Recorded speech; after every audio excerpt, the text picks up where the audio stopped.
Le petit chaperon rouge. Il était une fois, au milieu d'une forêt épaisse, une petite maison où habitait une jolie petite fille nommée Petit Chaperon Rouge.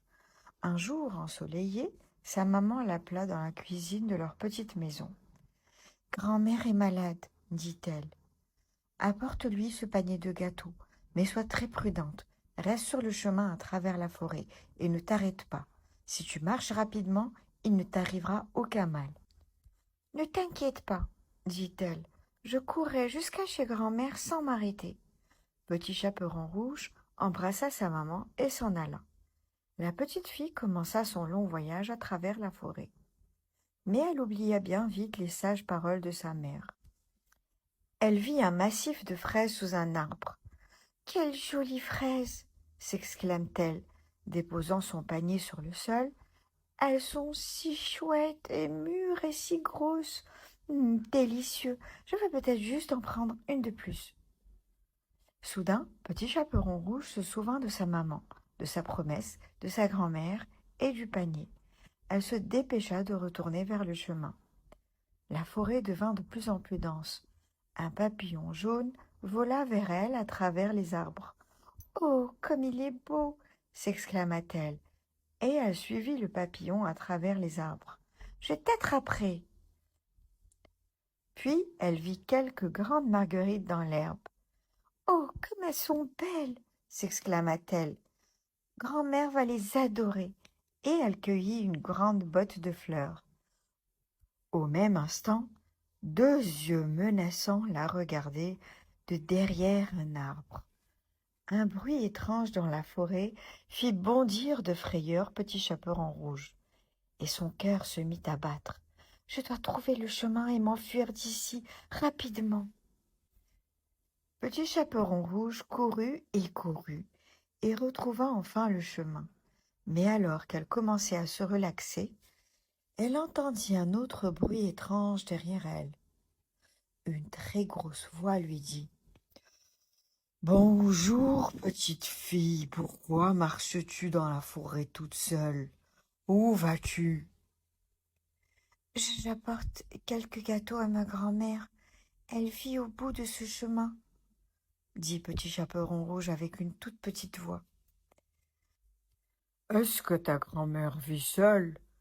Demanda le loup, car c'était le grand méchant loup à qui elle parlait. Oh oui, répondit-elle, et elle n'ouvre jamais la porte aux étrangers. Tu as une grand-mère très maligne, répondit le loup. Bien, c'était très chouette de te parler. Peut-être nous rencontrerons-nous encore. Le loup s'en alla, pensant: Je vais d'abord manger la grand-mère, et j'attendrai que la petite fille arrive. Le loup arriva au bout du chemin, où se tenait la petite maison. Toc, toc, le loup frappa à la porte. Qui est là? Appela grand-mère depuis son lit. C'est moi, Petit Chaperon Rouge. Je t'ai apporté des gâteaux parce que tu es malade, répondit le loup, essayant de cacher au mieux sa grosse voix de loup.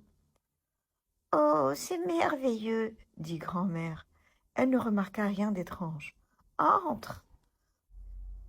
Pauvre grand-mère. En moins de 2 secondes, le loup avait bondi à travers la chambre et avalé la vieille dame. Gloup. Puis le loup enfila la robe et le chapeau de grand-mère et se glissa dans le lit. Bientôt, Petit Chaperon Rouge frappa à la porte. Grand-mère, c'est moi. Puis-je entrer? Le loup essaya d'imiter la petite voix de grand-mère et répondit: Bonjour, ma chérie, entre. Que tu as une grosse voix, grand-mère, dit la petite fille en surprise. C'est pour mieux te saluer, ma chérie, dit le loup. Et que tu as de grands yeux, grand-mère. C'est pour mieux te voir, ma chérie. Et que tu as de grandes mains, s'exclama Petit Chaperon Rouge, s'approchant du lit. C'est pour mieux t'embrasser, ma chérie, dit le loup.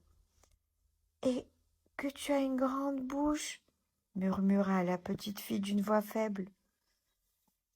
C'est pour mieux te manger, grogna le loup, et il sauta hors du lit et l'avala à son tour.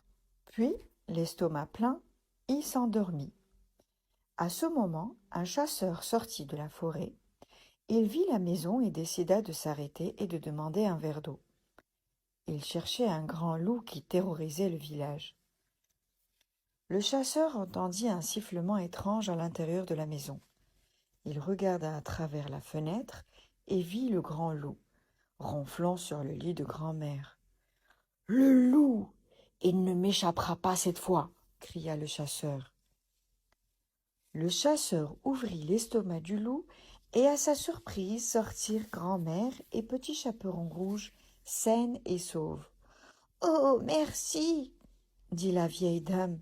« Rentrez à la maison, » dit le chasseur au petit chaperon rouge. « Le grand méchant loup est mort, il n'y a plus aucun danger sur le chemin. » La maman de Petit Chaperon Rouge arriva à la maison de grand-mère. Alors que le soleil se couchait, elle s'était beaucoup inquiétée lorsque sa fille n'était pas rentrée à la maison. Quand elle vit Petit Chaperon Rouge, elle explosa en larmes de joie. « Oh, tu es sauve !» Après avoir remercié le chasseur à nouveau, Petit Chaperon Rouge et sa mère rentrèrent à la maison à travers la forêt. Alors qu'elle marchait rapidement sous les arbres, la petite fille dit à sa mère: « Nous devons toujours rester sur le chemin et ne jamais s'arrêter. Si nous faisons ça, nous resterons sauves. »